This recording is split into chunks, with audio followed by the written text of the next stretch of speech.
ನಮಸ್ಕಾರ ಕರ್ನಾಟಕ ಇದೀನಾಗೆ ಸ್ವಾಗತ. ನಾನು ಲತಾ ಧರ್ಮರಾಜ್. ಈಗ ಹೆಡ್ಲೈನ್ಸ್. ಓಲ್ವಾ ಬೈಕ್ ಟ್ಯಾಕ್ಸಿ ನಿಷೇಧಕ್ಕೆ ಆಗ್ರಹ. ಆಟೋ ಚಾಲಕರ ಮಜ್ದೂರ್ ಸಂಘದಿಂದ ಮೌನ ಪ್ರತಿಭಟನೆ. ಜಿಲ್ಲಾಡಳಿತಕ್ಕೆ ಮನವಿ ಸಲ್ಲಿಕೆ. ಕಾರ್ಖಾನೆ ತ್ಯಾಜ್ಯ ನೀರು ಸೇವಿಸಿ ಜಾನುವಾರುಗಳ ಸಾವು. ಉಪ್ಪಿನಕಾಯಿ ಫ್ಯಾಕ್ಟರಿ ಎದುರು ಮೃತ ಹಸು ಇಟ್ಟು ಗ್ರಾಮಸ್ಥರ ಹೋರಾಟ. ಜಿಲ್ಲಾಧಿಕಾರಿಗಳು ಕ್ರಮ ವಹಿಸುವಂತೆ ಮನವಿ.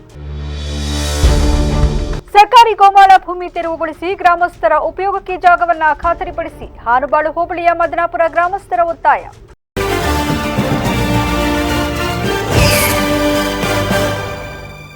ಮಧ್ಯವರ್ತಿಗಳಾಗಿ ಕೆಲಸ ನಿರ್ವಹಿಸುತ್ತಿರುವ ಓಲ್ವಾ, ಊಬರ್, ರ್ಯಾಪಿಡೋ, ಬೈಕ್ ಟ್ಯಾಕ್ಸಿ ಅಗ್ರಿಗೇಟರ್ಗಳನ್ನು ನಿಷೇಧಿಸಬೇಕು ಎಂದು ಆಗ್ರಹಿಸಿ ಆಟೋ ಚಾಲಕರ ಮಜ್ದೂರ್ ಸಂಘದಿಂದ ಮೌನ ಪ್ರತಿಭಟನೆ ನಡೆಸಿ ಜಿಲ್ಲಾಡಳಿತಕ್ಕೆ ಮನವಿ ಸಲ್ಲಿಸಲಾಯಿತು. ಈ ವೇಳೆ ಮಾತನಾಡಿದ ಸಂಘದ ರಾಜ್ಯ ಉಪಾಧ್ಯಕ್ಷ ಎಚ್.ಕೆ. ದಿಲೀಪ್ ಕುಮಾರ್ ಮತ್ತು ಜಿಲ್ಲಾಧ್ಯಕ್ಷ ಜಾನಿ, ಚಾಲಕರಾದ ನಾವು ಅಸಂಘಟಿತ ಕಾರ್ಮಿಕ ವರ್ಗಕ್ಕೆ ಸೇರಿದ್ದು ಸಮಾಜದಲ್ಲಿ ಯಾವುದೇ ಸವಲತ್ತು ಸಿಗದೆ ನಿರುದ್ಯೋಗಿಯಾಗಿದ್ದೇವೆ.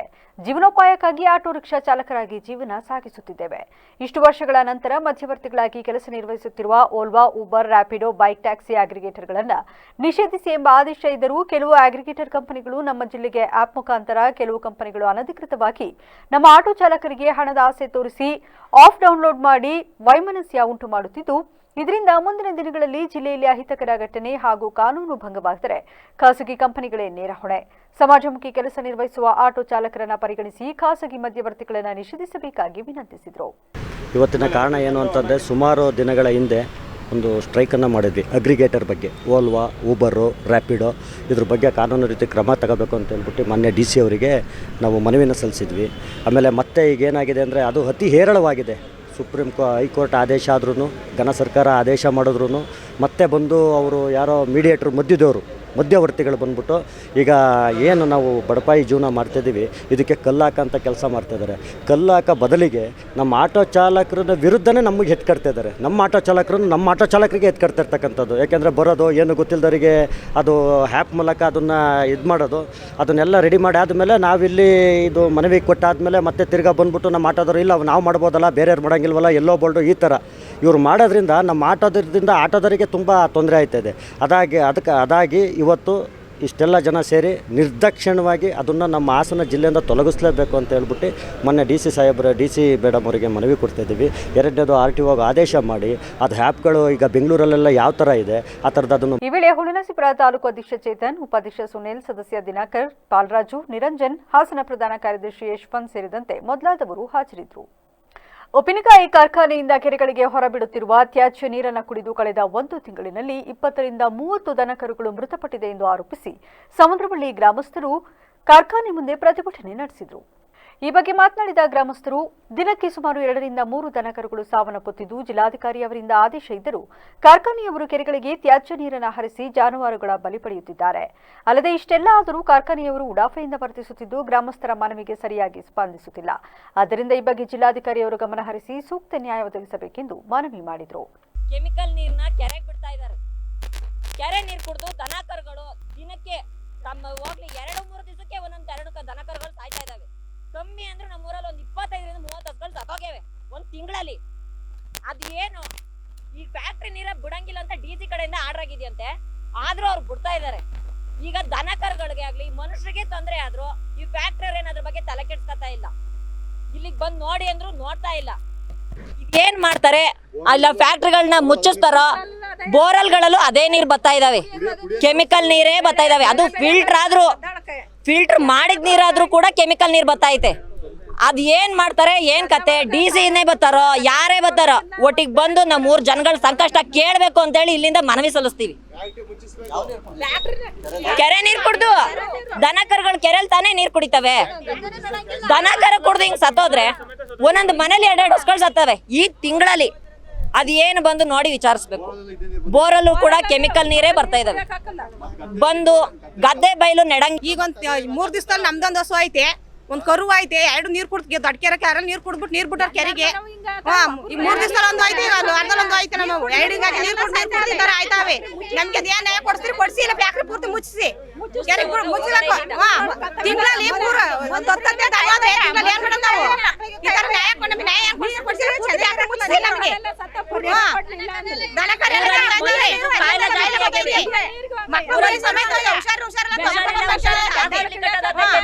ಮೂರ್ ದಿನಕ್ಕೆಲ್ಲ ಆಸ್ಪತ್ರೆ ಕಟ್ಟಿ ಬರೋದು ಏನ್ ಮಾಡ್ಬೇಕಂದ್ರೆ?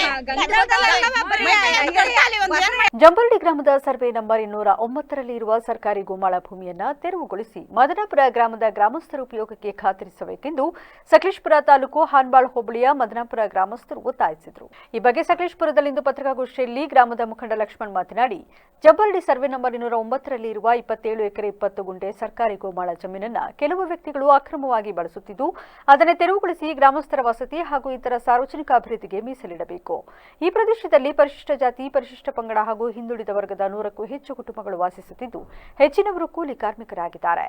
ಇವರುಗಳು ವಾಸಿಸಲು ಯೋಗ್ಯವಾದ ಜಾಗವಿಲ್ಲದೆ ಒಂದೇ ಮನೆಯಲ್ಲಿ ಹಲವು ಕುಟುಂಬಗಳು ಸಂಕುಚಿತವಾಗಿ ಬದುಕುತ್ತಿದ್ದಾರೆ. ಜೊತೆಗೆ ನಮ್ಮ ಜಾನುವಾರುಗಳಿಗೆ ಮೇಯಲು ಜಾಗವಿಲ್ಲದೆ ತೀವ್ರ ಸಮಸ್ಯೆಯನ್ನು ಎದುರಿಸುತ್ತಿದ್ದಾರೆ. ಗ್ರಾಮದ ಭವಿಷ್ಯವನ್ನೊಳಗೊಂಡು ಸಮುದಾಯ ಭವನ, ಶಾಲೆ, ಆಸ್ಪತ್ರೆ, ಕಚೇರಿ ಕಟ್ಟಡ ನಿರ್ಮಾಣಕ್ಕೂ ಸ್ಥಳದ ಅವಶ್ಯಕತೆ ಇದೆ. ಆದ್ದರಿಂದ ಈ ಸರ್ಕಾರಿ ಜಮೀನನ್ನು ಗ್ರಾಮಸ್ಥರ ಹಿತದೃಷ್ಟಿಯಿಂದ ಮೀಸಲಿಡಬೇಕು ಎಂದು ಆಗ್ರಹಿಸಿದರು. ಮದನಾಪುರದಲ್ಲಿ ನಾವೆಲ್ಲ ವಾಸಿಯಾಗಿದ್ದು ನಮಗೆ ಅಲ್ಲಿ ಸರ್ವೆ ನಂಬರ್ಗೂ ಪೂರ ಸೆಕ್ಷನ್ 4 ಅಡಿಯಲ್ಲಿರುತ್ತದೆ. ಹಾಗಾಗಿ ನಾವು ಇದಕ್ಕೆ ಬದಲಿ ಜಾಗ ಹುಡ್ಕೊಂಡು ನಾವೊಂದು ಏನು ಕೂಲಿ ಕಾರ್ಮಿಕರಾಗಿ ನಾವು ವಾಸ ಮಾಡ್ಕೊಂಡಿದ್ದೀವಿ, ಎಲ್ಲರಿಗೂ ವ್ಯವಸ್ಥಿತವಾಗಿ ಬೇಕು ಅಂತೇಳಿ ಗ್ರಾಮಸ್ಥರೆಲ್ಲ ಸೇರ್ಕೊಂಡು ಸರ್ವೆ ನಂಬರು 209 ಜಂಬರ್ಡಿ ಗ್ರಾಮದ ಹಾನ್ಬಾಳ್ ಹೋಬಳಿ ಜಂಬರ್ಡಿ ಗ್ರಾಮದ ಸರ್ವೆ ನಂಬರ್ 209ರಲ್ಲಿ 27 ಎಕರೆ 20 ಗುಂಟೆ ಅಲ್ಲಿ ಸರ್ಕಾರಿ ಗೋಮಾಳ ಅಂತ ಕಂಡು ಬರ್ತದೆ. ಹಾಗಾಗಿ ಊರಿನ ಅನುಕೂಲಕ್ಕೆ ಮನೆಗಳಿಗೆ ಮತ್ತು ನಾವು ವಾಸವಾಗಿರೋಂಥ ಮನೆ ಮತ್ತು ದನಕರು ಮತ್ತು ಊರಿನ ಸೌಲಭ್ಯಕ್ಕಾಗಿ ಆ ಜಾಗವನ್ನು ಮಾಡಿಕೊಡ್ಬೇಕಾಗಿ ನಾವು ತಹಸೀಲ್ದಾರಿಗೆ ಮನೆ ಕೊಟ್ಟಿರ್ತೀವಿ, AC ಅವರಿಗೆ ಮನೆ ಕೊಟ್ಟಿರ್ತೀವಿ, ಮತ್ತು ನಾವು ಇಒಗೂ ಕೂಡ ಅದೊಂದು ಮನವಿ ಕೊಟ್ಟಿರ್ತೀವಿ. ಆ ಭಾಗದಲ್ಲಿ ನಮಗೆ ಗೊತ್ತಿರೋ ಥರ ನಾನು ಮೆಂಬರ್ ಆದಮೇಲೆ ಪ್ರತಿಯೊಬ್ಬರಿಗೂ ಮನೆ ಇಲ್ದಲೆ ಭಾರಿ ಕಷ್ಟದಲ್ಲಿದ್ದಾರೆ. ಅಲ್ಲಿ ಆ ಮರ ಹದ್ಗೆಲ್ಲಿರ್ಬೋದು, ಮರ ಹದ್ಗೆಲ್ಲಿ ಏನು 50 ಒಕ್ಕಲಿದೆ, ಅವರಿಗೆ ಪಾಣಿನೇ ಬೇರೆ ಹೆಸರಲ್ಲಿ ಬರ್ತಾಯಿದೆ. ಮತ್ತು ದೀನಕೆರೆಯಲ್ಲಿ ಫಾರೆಸ್ಟ್ನವರು ಪ್ರತಿಯೊಬ್ಬರ ಮನೆಗೂ ಚರಂಡಿ ಹೊಡೆದು ಭಾರಿ ತೊಂದರೆಲಿದ್ದಾರೆ ಎಲ್ಲರೂ.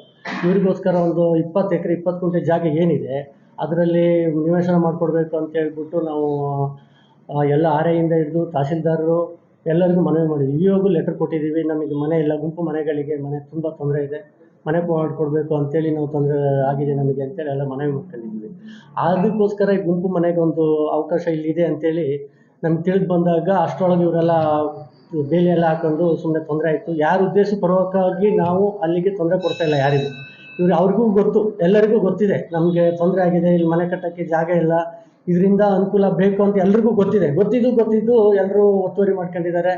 ಅವ್ರಿಗೂ ನಮ್ಮ ಪತ್ರಿಕಾಗೋಷ್ಠಿಯಲ್ಲಿ MG ರವಿ, ಲಕ್ಷ್ಮಣ್, ಪ್ರಕಾಶ್, ME ರಮೇಶ್ ಇತರರು ಉಪಸ್ಥಿತರಿದ್ದರು. ಜಿಲ್ಲೆಯ ಇತಿಹಾಸದಲ್ಲೇ ಮೊದಲ ಬಾರಿಗೆ CBSE ವತಿಯಿಂದ ನಡೆಸುವ ದಕ್ಷಿಣ ವಲಯ 11ರ ಈಜು ಸ್ಪರ್ಧೆಯ ಆತಿಥ್ಯವನ್ನು ನಗರದ ಚಿಕ್ಕಕೊಂಡುಗುಳದ ಮಿಲಿನಿಯಂ ವರ್ಲ್ಡ್ ಸ್ಕೂಲ್ ವಹಿಸಿದೆ ಎಂದು ಶಾಲೆಯ ಪ್ರಾಂಶುಪಾಲ ಡಾ ನಾಗಭೂಷಣ್ ತಿಳಿಸಿದರು. ಹಾಸನದಲ್ಲಿಂದು ಸುದ್ದಿಗೋಷ್ಠಿಯಲ್ಲಿ ವಿಷಯ ತಿಳಿಸಿದ ಅವರು, ಇಷ್ಟು ದೊಡ್ಡ ಮಟ್ಟದ ಈಜು ಸ್ಪರ್ಧೆಯನ್ನು ಆಯೋಜಿಸುವ ಸುವರ್ಣ ಅವಕಾಶ ನಮಗೆ ಸಿಕ್ಕಿರುವುದು ಜಿಲ್ಲೆಗೆ ಸಂದ ಹೆಮ್ಮೆಯ ಸಂಗತಿ. ಜುಲೈ 23ರಿಂದ 27ರವರೆಗೆ ನಡೆಯುವ ಸ್ಪರ್ಧೆಯಲ್ಲಿ ಕರ್ನಾಟಕ, ಕೇರಳ, ಗೋವಾ, ಮಹಾರಾಷ್ಟ್ರ ಸೇರಿ 4 ರಾಜ್ಯಗಳಿಂದ ಸುಮಾರು 4,000 ಸ್ಪರ್ಧಿಗಳು ಭಾಗಿಯಾಗುವ ನಿರೀಕ್ಷೆ ಇದೆ. ಜುಲೈ 22ರಂದು ಬೆಳಗ್ಗೆ 9:30ರಿಂದ ಸಂಜೆ 6 ಗಂಟೆಯವರೆಗೆ ವರದಿ ಮಾಡಿಕೊಳ್ಳಬೇಕು. ಈಜು ಸ್ಪರ್ಧೆಯು ವೈಯಕ್ತಿಕ ಸ್ಪರ್ಧೆ 94, 16 ರಿಲೇ ಇವೆಂಟ್ ಹೊಂದಿದೆ. ನಮ್ಮೊಂದಿಗೆ ಕರ್ನಾಟಕ ಈಜು ಸಂಸ್ಥೆ ಹಾಗೂ CBSE ನೇಮಿಸಿದ ಕ್ರೀಡಾ ವೀಕ್ಷಕರ ನೇತೃತ್ವದಲ್ಲಿ ಸ್ಪರ್ಧೆ ನಡೆಸಲಾಗುವುದು ಎಂದರು. ದಕ್ಷಿಣ ಭಾರತದಿಂದ ಅನೇಕ ರಾಜ್ಯಗಳಿಂದ ಈಜುಪಟುಗಳು ಬಂದು ಸ್ಪರ್ಧೆ ಮಾಡಲಿದ್ದಾರೆ. ನಮಗೆ ಮುಖ್ಯವಾಗಿ ಕರ್ನಾಟಕ ಅಸೋಸಿಯೇಷನ್ನ ಈಜು ಸಂಸ್ಥೆ ವತಿಯಿಂದ ಹೆಚ್ಚಿನದಾಗಿ ಸಹಕಾರ ಸಿಗ್ತಾ ಇದೆ. ಅವರ ಸಹಕಾರದಲ್ಲಿ ಮತ್ತು CBSE ವತಿಯಿಂದ ಒಬ್ಬರು ಅಬ್ಸರ್ವರ್ ಆಗಿ ಬರ್ತಾ ಇದ್ದಾರೆ. ಇವರ ವಿಚಾರಣೆಯಲ್ಲಿ ಈ ಈಜು ಸ್ಪರ್ಧೆಯನ್ನು ಏರ್ಪಡಿಸಿದ್ದು ಸುಮಾರು 4,000 ಮಕ್ಕಳು ಈಗಾಗಲೇ ತಮ್ಮ ಹೆಸರನ್ನು ನೋಂದಾಯಿಸ್ಕೊಂಡಿದ್ದಾರೆ. ಈ ನೋಂದಾಯಿಸ್ಕೊಂಡಿರ್ತಕ್ಕಂಥ ಇದರಲ್ಲಿ ಅವರಿಗೆಲ್ಲ ಊಟ, ವಸತಿ ಮತ್ತು ಟ್ರಾನ್ಸ್ಪೋರ್ಟೇಷನ್ ವ್ಯವಸ್ಥೆಯನ್ನು ಕೂಡ ಮಾಡಬೇಕಾಗಿದೆ. ಇದೆಲ್ಲದರ ಬಗ್ಗೆ ನಾವು ಮುಂಜಾಗ್ರತೆಯನ್ನು ವಹಿಸಿ ಈಗಾಗಲೇ ನಮ್ಮ ಕಮಿಟಿ ವತಿಯಿಂದ, ನಮ್ಮದೇ ಆದ ಆರ್ಗನೈಸಿಂಗ್ ಕಮಿಟಿ ವತಿಯಿಂದ ಎಲ್ಲ ರೀತಿಯಾದಂತಹ ಸೂಕ್ತವಾದ ಸುದ್ದಿಗೋಷ್ಠಿಯಲ್ಲಿ ಸಂಸ್ಥೆಯ ನಿರ್ದೇಶಕರಾದ ಕೀರ್ತಿ ಪ್ರಸಾದ್, ಆಡಳಿತ ಮುಖ್ಯಸ್ಥರಾದ ದುರ್ಗಮ್ಮ, ವಿವಿಧ ವಿಭಾಗಗಳ ದಯಾನಂದ್, ಶಿವಕುಮಾರ್, ಸೈಯದ್ ಹಾಜರಿದ್ದರು. ಅರ್ಕಲಗೂಡು ತಾಲೂಕಿನ ರಾಮನಾಥಪುರ ಬಳಿಯ ಹಿರೇಹಳ್ಳಿ ಗೇಟ್ ಬಳಿ ಸೋಮವಾರ ಸಂಭವಿಸಿದ ವಾಹನ ಅಪಘಾತದಲ್ಲಿ ಓರ್ವ ಮೃತಪಟ್ಟಿರುವ ಘಟನೆ ನಡೆದಿದೆ. ಅರ್ಕಲಗೂಡು ಕಡೆಯಿಂದ ರಾಮನಾಥಪುರದ ಕಡೆಗೆ ಅತಿ ವೇಗವಾಗಿ ಬರುತ್ತಿದ್ದ ಕಾರ್ ರಸ್ತೆ ಬದಿಯ ಕೃಷಿ ಜಮೀನಿನಲ್ಲಿನ ತೆಂಗಿನ ಮರಕ್ಕೆ ಡಿಕ್ಕಿ ಹೊಡೆದು ಮಗುಚಿ ಬಿದ್ದಿದೆ. ಕಾರಿನಲ್ಲಿ 5 ಮಂದಿ ಪ್ರಯಾಣಿಸುತ್ತಿದ್ದರು ಎನ್ನಲಾಗಿದೆ. ಈ ಪೈಕಿ ಬೈರಾ ಎಂಬುವ ವ್ಯಕ್ತಿ ಸ್ಥಳದಲ್ಲಿ ಸಾವನ್ನಪ್ಪಿದ್ದು, ಇತರೆ 4ರ ಸ್ಥಿತಿ ಗಂಭೀರವಾಗಿದೆ ಎಂದು ತಿಳಿದುಬಂದಿದೆ. ಸ್ಥಳಕ್ಕೆ ಕೊಣನೂರು ಪೊಲೀಸರು ಭೇಟಿ ನೀಡಿ ಪರಿಶೀಲನೆ ನಡೆಸಿದ್ದಾರೆ. ಕನ್ನಡ ಕಾದಂಬರಿ ಸಾರ್ವಭೌಮ ಆನಕೃಷ್ಣರಾಯರು ಕರುನಾಡಿಗೆ ಸಿಂಹಗರ್ಜನೆಯಂತೆ ಕನ್ನಡ ಭಾಷೆ ಮತ್ತು ಸಾಹಿತ್ಯ ಸಾಂಸ್ಕೃತಿಕ ಲೋಕಕ್ಕೆ ದೊಡ್ಡ ಸಂದೇಶವನ್ನು ಕೊಡುಗೆಯಾಗಿ ನೀಡಿದ ಹಿನ್ನೆಲೆ ಪ್ರಸ್ತುತ ಕನ್ನಡ ಸಾಹಿತ್ಯ ಲೋಕ ಅತ್ಯಂತ ಉತ್ತುಂಗದಲ್ಲಿದೆ ಎಂದು ಹಿರಿಯ ಸಾಹಿತಿ ನಾಡೋಜ ಡಾ ಹಂಪ ನಾಗರಾಜಯ್ಯ ತಿಳಿಸಿದರು. ಅರ್ಕಲಗೂಡು ಪಟ್ಟಣದ ಶಿಕ್ಷಕರ ಭವನದಲ್ಲಿ ಭಾನುವಾರ ಡಾ ಆರ್.ಕೆ. ಪದ್ಮನಾಭ ಅಭಿಮಾನಿಗಳ ಬಳಗ ಮತ್ತು ತಾಲೂಕು ಕನ್ನಡ ಸಾಹಿತ್ಯ ಪರಿಷತ್ ಸಂಯುಕ್ತಾಶ್ರಯದಲ್ಲಿ ಹಮ್ಮಿಕೊಂಡಿದ್ದ ಕಾರ್ಯಕ್ರಮದಲ್ಲಿ 2025ರ ಆನಕರು ಪ್ರಶಸ್ತಿ ಸ್ವೀಕರಿಸಿ ಮಾತನಾಡಿದ ಅವರು, ಕರ್ನಾಟಕದ ಉದ್ದಗಲಕ್ಕೂ ಇವತ್ತು ಕನ್ನಡ ಭಾಷೆ ಬೆಳವಣಿಗೆಯಾಗಿದೆ. ಇದು ಆನಕರು ಅವರು ಬಿತ್ತಿದ ಬೀಜ ಮೊಳಕೆಯೊಡೆದು ಹೆಮ್ಮರವಾಗಿ ಬೆಳೆದಿದೆ. ಅಂದಿನ ಕಾಲದಲ್ಲಿ ಆನಕರು ಮತ್ತು ತಾರಾಸು ಅಂತಹ ಸಾಹಿತ್ಯ ಪರಂಪರೆಯ ದಿಗ್ಗಜರಿಗೆ ಗೌರವ ಸಿಗಲಿಲ್ಲ ಎಂಬುದು ನನ್ನನ್ನು ಇಂದಿಗೂ ಕಾಡುತ್ತಿರುವ ನೋವಿನ ಸಂಗತಿಯಾಗಿದೆ ಎಂದರು. ಬಡಾವಣೆಗೆ ನೀವು ಹೋದ್ರೆ ನೀವು ಕನ್ನಡ ಅಂದ್ರೆ ಅವರು ಎನ್ನಡ ಅನ್ಬೋದು, ಇನ್ನೊಂದು ಬಡಾವಣೆಗೆ ಹೋದ್ರೆ ಕನ್ನಡ ಅಂದ್ರೆ ಎಂಗಡ ಅನ್ನೋರು, ಒಂದು ಕಡೆ ತೆಲುಗು, ಒಂದು ಕಡೆ ತಮಿಳು, ಇನ್ನೊಂದು ಕಡೆ ಕನ್ನಡ ಅನ್ನೋರು. ಇಂಥ ಪರಿಸ್ಥಿತಿಯಲ್ಲಿ ಆನಕೃಷ್ಣರಾಯರು ಒಂದು ಸಿಂಹದ ಹಾಗೆ ಬಂದರು. ಆರ್ಭಟ ಆ ಥರದ್ದಲ್ಲ, ಬಸ್ಗೆ ಆ ಥರದವರಲ್ಲ, ರೈಲು ನಿಲ್ಲಿಸೋದು ಹಂಗಲ್ಲ. ಬಹಳ ವ್ಯವಸ್ಥಿತವಾಗಿ ಸುಸಂಸ್ಕೃತವಾದ ಒಂದು ಚಳವಳಿಯನ್ನ ಕಂಟೋನ್ಮೆಂಟ್ನಿಂದ ಮೊದಲುಗೊಂಡು ಪ್ರಾರಂಭಿಸಿ ಬೆಂಗಳೂರಿನ ಚಾಮರಾಜಪೇಟೆ ಬಡಾವಣೆಯ ಕೋಟೆ ಹೈಸ್ಕೂಲ್ನ ಆವರಣದಲ್ಲಿ ಯಾವಾಗಲೂ ರಾಮನವಮಿ ಇವೆಲ್ಲ ಬಂದರೆ ಸಂಗೀತ ಉಳಿದೊಂದು ಅಂತ ಹೇಳಿ ಅಂತಹ ಚಳವಳಿಗೆ ಮೊಟ್ಟ ಮೊದಲನೇ ಬಾರಿಗೆ ಶಂಕುಸ್ಥಾಪನೆಯನ್ನು ಹಾಕಿ ಹಸಿರುಕಲ್ಲನ್ನು ಕೆಸರುಕಲ್ಲನ್ನು ಇಟ್ಟಂತವರು. ಶಾಸಕ ಎ. ಮಂಜು ಮಾತನಾಡಿ, ಸರ್ಕಾರಗಳು ಹಲವಾರು ಮಹನೀಯರ ಜಯಂತಿಗಳನ್ನು ಆಚರಣೆಗೆ ತಂದಿವೆ. ಆದರೆ ಕಾರ್ಯಕ್ರಮದಲ್ಲಿ ಅಧಿಕಾರಿ ಸಿಬ್ಬಂದಿಗಳು ವಿದ್ಯಾರ್ಥಿಗಳನ್ನು ಹೊರತುಪಡಿಸಿದರೆ ಸಾರ್ವಜನಿಕರು ಬರುವುದು ತೀರಾ ವಿರಳವಾಗಿದೆ. ಇದು ಬೇಸರದ ಸಂಗತಿ. ಮಹನೀಯರ ಆಚರಣೆ ಅವರ ಆದರ್ಶಗಳನ್ನು ಪಾಲಿಸಿ ಜೀವನದಲ್ಲಿ ಅವರಂತೆ ಬಾಳುವುದಾಗಿದೆ ಎಂದರು.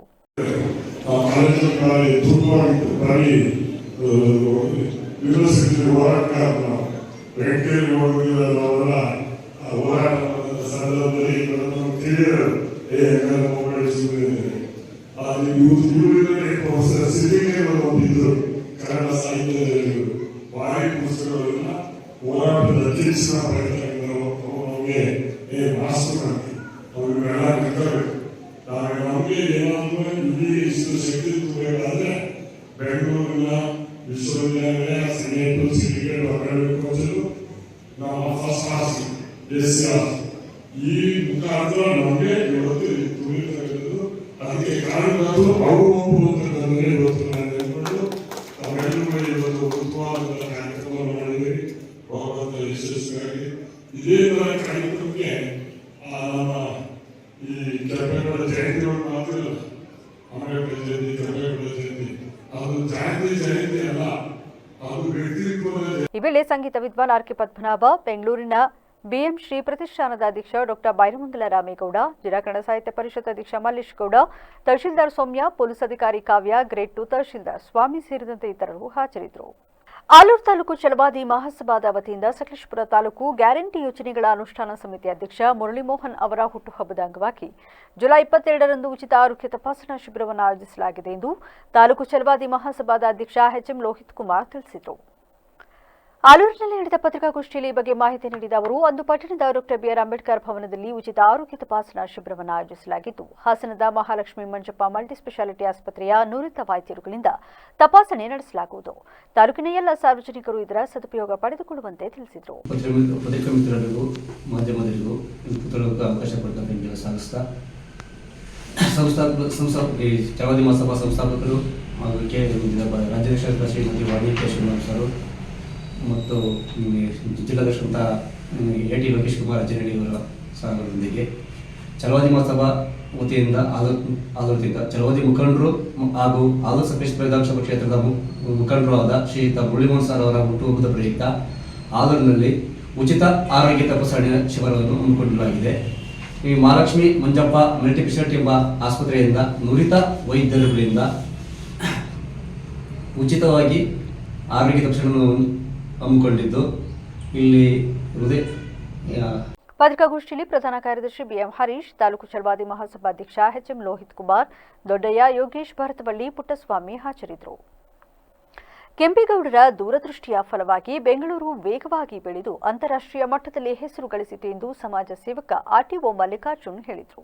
ಕೆಆರ್ಪೇಟೆ ತಾಲೂಕಿನ ಅಕ್ಕಿಹೆಬ್ಬಾಳು ಹೋಬಳಿಯ ಜೈನಹಳ್ಳಿ ಗ್ರಾಮದ ಶ್ರೀ ಕೆಂಪೇಗೌಡ ಗೆಳೆಯರ ಬಳಗದಿಂದ ಆಯೋಜಿಸಿದ ನಾಡಪ್ರಭು ಶ್ರೀ ಕೆಂಪೇಗೌಡರ 516ನೇ ಜಯಂತ್ಯುತ್ಸವ ಕಾರ್ಯಕ್ರಮದಲ್ಲಿ ಮಾತನಾಡಿದ ಅವರು, ನಗರ ವ್ಯವಸ್ಥೆಯ ಬಗ್ಗೆ ಸಂಪೂರ್ಣ ಜ್ಞಾನ ಹೊಂದಿದ ಕೆಂಪೇಗೌಡರು ಜನಸಾಮಾನ್ಯರ ಅಗತ್ಯಗಳನ್ನು ಅರಿತು ಎಲ್ಲರಿಗೂ ವಿಶೇಷವಾದ ಪ್ರಾತಿನಿಧ್ಯ ನೀಡಿದರು ಎಂದು ತಿಳಿಸಿದರು.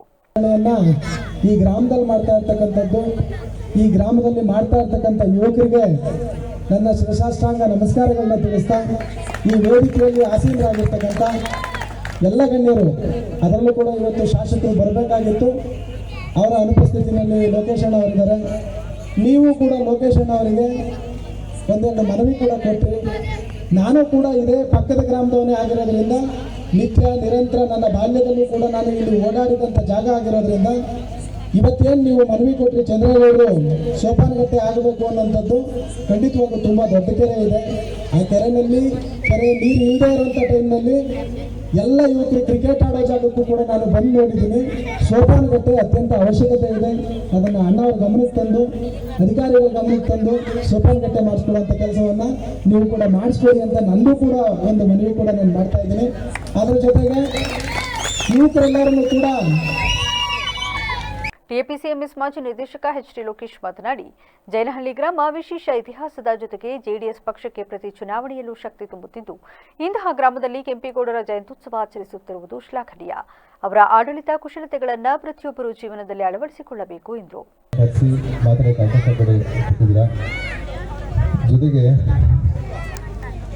ಅವರು ಸಾಧನೆ ಮಾಡಿದ್ದೆಲ್ಲ ನಿಮಗೆ ತಮಗೆ ಗೊತ್ತಿದೆ, ಅದನ್ನು ಮತ್ತೆ ಹೇಳೋಂಗಿಲ್ಲ. ಮತ್ತು ಮಳೆ ಜಾಸ್ತಿ ಇರುತ್ತೆ, ನಮಗೆಲ್ಲ ಒಬ್ಬರು ಬಂದು ಸನ್ಮಾನ ಮಾಡಿ ನಾವು ಆರ್ಕೆಸ್ಟ್ರಾ ನೋಡಬೇಡ ಅಂತ ಹೇಳಿದ್ರು.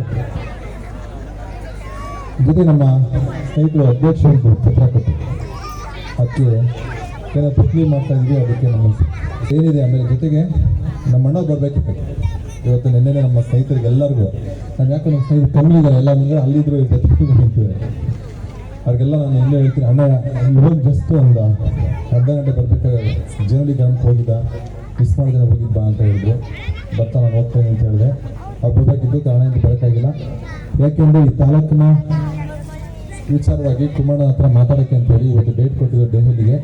ಅವರಿಗೆ ಬೆಳಿಗ್ಗೆ 9:02 ಈ ಸಂದರ್ಭದಲ್ಲಿ ಜೈನಹಳ್ಳಿ ಪ್ರಾಥಮಿಕ ಕೃಷಿ ಪತ್ತಿನ ಸಹಕಾರ ಸಂಘದ ನಿರ್ದೇಶಕ ಧರಣಿ, ಗ್ರಾಮ ಪಂಚಾಯಿತಿ ಉಪಾಧ್ಯಕ್ಷ ಸುಂದರೇಶ್, ಸದಸ್ಯರಾದ ನಾಗಮ್ಮ, ಜಾಲೇಂದ್ರ, ತಾರಾ, ಮುಕುಂದ ಸೇರಿದಂತೆ ಇತರರು ಉಪಸ್ಥಿತರಿದ್ದರು. ಹಸಿರು ಕ್ರಾಂತಿಯಿಂದ ಕ್ಷೀರ ಕ್ರಾಂತಿ ಮಾಡಿ ಮಹಿಳೆಯರು ಆರ್ಥಿಕವಾಗಿ ಅಭಿವೃದ್ಧಿ ಮಾಡಿದ್ದಾರೆ ಎಂದು ಶಾಸಕ ನರೇಂದ್ರ ಸ್ವಾಮಿ ಹೇಳಿದರು.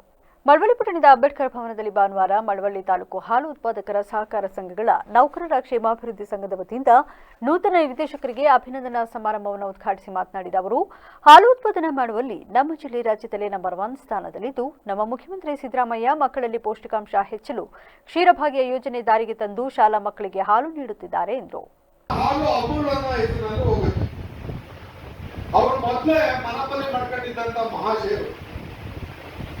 ಡೆಲ್ಲಿಗೆ ನಮ್ಮ ಮನ್ಮೂಲ ಹಾಲನ್ನ ನಾವು ಮಾರ್ಕೆಟ್ ಮಾಡಕ್ ಹೋಗ್ತೀವಿ, ಸರ್ಕಾರ ಅನುಮತಿ ಕೊಡ್ತಾರ. ಆ ಹಾಲು ಅಲ್ಲಿ ಇಡೀ ಭಾರತ ದೇಶದಲ್ಲಿ ಗುಣಮಟ್ಟದ ಹಾಲು ಅಂತ ಡೆಲ್ಲಿನಲ್ಲಿ ಹೇಳ್ತಾವೆ. ಆದ್ರೆ ಅಮೂಲ್ ಸಂಸ್ಥೆ ಆ ವಿತರಕರ ಮೇಲೆ ದಬ್ಬಾಳಿಕೆ ಮಾಡ್ತಾರೆ. ಅಮೂಲ್ ಸಂಸ್ಥೆ ಯಾವ ರಾಜ್ಯದ್ದು ಅರ್ಥ ಆಯ್ತಲ್ಲ? ಈಗ ಯಾರಿಗೆ ಬುದ್ಧಿ ಕಲ್ಸ್ಬೇಕು ನೀವು? ರಾಜಕೀಯವಾಗಿ ಆಮೇಲೆ ಮಾತಾಡ್ತೀವಿ. ನಮ್ಮ ಕರ್ನಾಟಕದ ಹಾಲು ಗುಣಮಟ್ಟ ಇಲ್ಲ ಅಂದ್ರೆ ತಿರಸ್ಕಾರ ಮಾಡಿ, ಅವ್ರಿಗಿನ್ನ ಗುಣಮಟ್ಟದ ಹಾಲನ್ನ ಕೊಡ್ತಾ ಇರ್ತಕ್ಕಂಥ ಕರ್ನಾಟಕದ ಹಾಲನ್ನ, ಅದು ಮನ್ಮೂಲ ಹಾಲನ್ನ ತಿರಸ್ಕಾರ ಮಾಡ್ತಾ ಇರ್ತಕ್ಕಂಥ ಅಮೂಲ್ ಸಂಸ್ಥೆ ಮತ್ತು ಗುಜರಾತಿಗಳಿಗೆ ನಾವು ಧಿಕ್ಕಾರ ಹೇಳ್ಬೇಕೇನೆ? ಇದ್ದಾರು ಜೋರಾಗಿ ಮಾತಾಡಿ. ಮರ್ಮ ನಿರ್ದೇಶಕ ಕೃಷ್ಣೇಗೌಡ ಮಾತನಾಡಿ, ಉತ್ತಮ ಗುಣಮಟ್ಟದ ಹಾಲು ನೀಡಿ ಮಳವಳ್ಳಿ ತಾಲೂಕು 3ನೇ ಸ್ಥಾನ ಪಡೆದುಕೊಂಡಿದ್ದು, ಮತ್ತಷ್ಟು ಗುಣಮಟ್ಟ ನೀಡಿ 2ನೇ ಸ್ಥಾನಕ್ಕೆ ಹೋಗುವಂತೆ ಶ್ರಮವಹಿಸಿ ಎಂದರು. ಯಾಕೆ ಉದ್ದೇಶ ಹೇಳ್ತೀನಿ ಅಂದ್ರೆ, ಅವು ನೀವೆಲ್ಲ ಓಟ್ ಹಾಕಿ ಮನೆಗೆ ಹೋದಾಗ ನೆಕ್ಸ್ಟ್ ಕಾನೂನು ಹೋರಾಟಕ್ಕೆ ಅವ್ರು ಬೇಕಾಗ್ತೋ ಆ ಕಾನೂನು ಹೋರಾಟದಲ್ಲಿ ತುಂಬ ನನಗೆ ಬೆಂಬಲ ನಿಂತರು. ಅದರಿಂದ ನಿಮ್ಮ ಮುಂದೆ ನಿಲ್ಲುವಂಥ ಶಕ್ತಿ ನನಗೆ ಸಿಕ್ತು. ಆದರೆ ಇನ್ನು ಮುಂದೆ ನಡೆಯುವಂಥದ್ದು ಹಿಂದೆ ಏನು ನಡೀತು, ಕೇಸ್ ಆಗ್ಬೋದು, ಓಟಾಗ್ಬೋದು, ಇನ್ನೊಂದಾಗ್ಬೋದು, ಪಕ್ಷ ಆಗ್ಬೋದು, ಎಲ್ಲರೂ ಬದಿಗೊತ್ತಿ ನಿಮ್ಮ ಮುಂದೆ ನಿಂತು ನಿಮ್ಮ ಸೇವೆ ಸಲ್ಲಿಸೋಕ್ಕೆ ಸದಾ ಸಿದ್ಧನಾಗಿರುತ್ತೇನೆ ಅಂತೇಳಿ ಈ ಏರಿಕೆಯಲ್ಲಿ ನಿಮಗೆ ಆಶ್ವಾಸನೆ ಕೊಡ್ತೇನೆ. ಮತ್ತು ನಮಗೆ ಇಲ್ಲಿ ಏನು ಗುಣಮಟ್ಟದ ಹಾಲನ್ನು ಕೊಡಿ ಅಂತ ತುಂಬ ದಿನದಿಂದ ಎಲ್ಲ ಕಡೆಯೂ ನಾನು ಕೇಳುವುದು ನಿಮಗೆಲ್ಲ ಗೊತ್ತಿದೆ. ಈ ವೇದಿಕೆಯಲ್ಲೂ ಅದೇ ಕೇಳ್ತೇನೆ. ನಾನು ಈಗಾಗಲೇ ಇಂಡಿಯನ್ ಹೇಳಿದ್ರು 6ನೇ ಸ್ಥಾನದನ್ನ ಇವತ್ತು 3ನೇ ಸ್ಥಾನಕ್ಕೆ ಬಂದೈತೆ. ಇನ್ನೊಂದು ಸ್ವಲ್ಪ ಕ್ವಾಲಿಟಿನ ಕೊಟ್ಟರೆ ನೀವು 2ನೇ ಸ್ಥಾನಕ್ಕೆ ಬರ್ತೀವಿ. ಆ ಹೆಮ್ಮೆ ನಿಮ್ಮೆಲ್ಲರಿಗೂ ಸಿಗುತ್ತೆ. ಇದರ ಕೈ ತಪ್ಪಲೆ ಮೂಲಕ ಸಲ್ಲಿಸಬೇಕು. ಕಾರ್ಯಕ್ರಮದಲ್ಲಿ ಮನ್ಮೂಲ ಅಧ್ಯಕ್ಷ ಶಿವಕುಮಾರ್, ನಿರ್ದೇಶಕರಾದ ಕೃಷ್ಣೇಗೌಡ, ವಿಶ್ವಾಸ್, ಹರೀಶ್ ಬಾಬು, ಗ್ಯಾರಂಟಿ ಯೋಜನೆಗಳ ಅನುಷ್ಠಾನ ಸಮಿತಿ ಅಧ್ಯಕ್ಷ ಮಾದೇಶ ಸೇರಿದಂತೆ ಇತರರು ಹಾಜರಿದ್ದರು. ಕಲಬುರಗಿ ನಗರದ ಸರಾಫ್ ಬಜಾರ್ ಪ್ರದೇಶದಲ್ಲಿನ ಚಿನ್ನದ ಅಂಗಡಿಯಲ್ಲಿ ಅಂದಾಜು 3 ಕೋಟಿ ಮೌಲ್ಯದ ಬಂಗಾರದ ಆಭರಣಗಳನ್ನು ದರೋಡೆ ಮಾಡಿರುವ ಪ್ರಕರಣಕ್ಕೆ ಸಂಬಂಧಿಸಿದಂತೆ ಇದೀಗ 3 ಅಂತಾರಾಜ್ಯ ಆರೋಪಿಗಳನ್ನು ಬಂಧಿಸಲಾಗಿದೆ ಎಂದು ನಗರ ಪೊಲೀಸ್ ಆಯುಕ್ತ ಡಾ ಶರಣಪ್ಪ ಎಸ್ಡಿ ಅವರು ತಿಳಿಸಿದರು. ನಗರದಲ್ಲಿಂದು ಸುದ್ದಿಗೋಷ್ಠಿಯಲ್ಲಿ ಮಾತನಾಡಿದ ಅವರು, ಅಯೋಧ್ಯಾ ಪ್ರಸಾದ್ ಚೌಹಾಣ್, ಫಾರೂಕ್ ಅಹಮದ್ ಮಲ್ಲಿಕ್ ಹಾಗೂ ಬ್ಲಸೋಹೆಲ್ ಶೇಖ್ ಅಲಿಯಾಸ್ ಬಾದ್ಶಾ ಬಂಧಿತ ಆರೋಪಿಗಳಾಗಿದ್ದು, ಜುಲೈ 11ರಂದು ನಗರದ ಮಲ್ಲಿಕ್ ಜುವೆಲ್ಸ್ ಮಳಿಗೆಯಲ್ಲಿ ಅಂದಾಜು 3 ಕೋಟಿ ಮೌಲ್ಯದ ಬಂಗಾರದ ಆಭರಣಗಳನ್ನು ದರೋಡೆ ಮಾಡಲಾಗಿತ್ತು. ಈ ಪ್ರಕರಣವನ್ನು ಭೇದಿಸಲು ವಿವಿಧ ಠಾಣೆಗಳ ಪೊಲೀಸ್ ಅಧಿಕಾರಿ ಸಿಬ್ಬಂದಿಯನ್ನು ಒಳಗೊಂಡ 5 ತನಿಖಾ ತಂಡಗಳನ್ನು ರಚಿಸಿದ್ದು, ಪಶ್ಚಿಮ ಬಂಗಾಳ, ಉತ್ತರ ಪ್ರದೇಶ, ಮಹಾರಾಷ್ಟ್ರ, ತೆಲಂಗಾಣ ರಾಜ್ಯಗಳಲ್ಲಿ ಕಾರ್ಯಾಚರಣೆ ನಡೆಸಲಾಗಿತ್ತು. ಕಾರ್ಯಾಚರಣೆ ವೇಳೆ ಪ್ರಕರಣಗಳಲ್ಲಿ ಭಾಗಿಯಾಗಿದ್ದ ದರೋಡೆಕೋರರನ್ನು ಬಂಧಿಸಿ ಅವರ ಬಳಿ ಇದ್ದ ಬಂಗಾರ ಮತ್ತು ನಗದನ್ನು ವಶಕ್ಕೆ ಪಡೆಯುವಲ್ಲಿ ನಗರ ಪೊಲೀಸರು ಯಶಸ್ವಿಯಾಗಿದ್ದಾರೆ ಎಂದು ತಿಳಿಸಿದರು. ಇವನೇನಾಗುತ್ತೆ, ಈಗೇನು ಫಾರೂಕ್ ಅಂತಿದೆ ನಮ್ಮ ನೇರ ದುಬೈ ಹೋಗೋ ಬಂದು ಮುಂಬೈಯಲ್ಲಿ ಇವನಿಗೆ ಪರಿಚಯ ಆಗ್ತಾನೆ ಅಯೋಧ್ಯೆ ಪ್ರಸಾದ್ ಅವನು ಈ ಕ್ಲಾತ್ ಬಿಸ್ನೆಸ್, ಈ ಫುಟ್ಪಾತಲ್ಲಿ ಬಟ್ಟೆ ವ್ಯಾಪಾರ ಮಾಡುವಂಥ ಬಿಸ್ನೆಸ್. ಅವನ ಮೇಲೆ ಈ ಬಟ್ಟೆ ಕಳ್ಳತನದು ಒಂದು 17ರಿಂದ 18 ಪ್ರಕರಣ.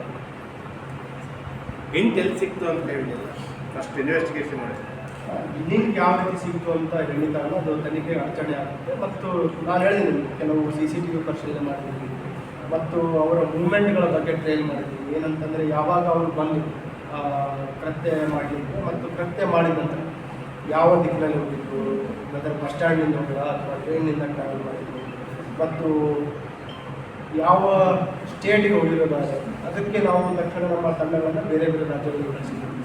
ಸೊ ಹಾಗಾಗಿ ಒಂದು ಕೋಆರ್ಡಿನೇಟೆಡ್ ಎಫರ್ಟ್ಸ್ನಿಂದ, ಸ್ವಿಫ್ಟ್ ಆ್ಯಂಡ್ ಕೋಆರ್ಡಿನೇಟೆಡ್ ಎಫರ್ಟ್ನಿಂದ ಈ ಪ್ರಕರಣವನ್ನು ಭೇದಿಸುವಲ್ಲಿ ತಂಡ ಯಶಸ್ವಿಯಾಗಿದೆ. ಅದಕ್ಕೆ ನಾನು ಅಭಿನಂದಿಸ್ತೇನೆ.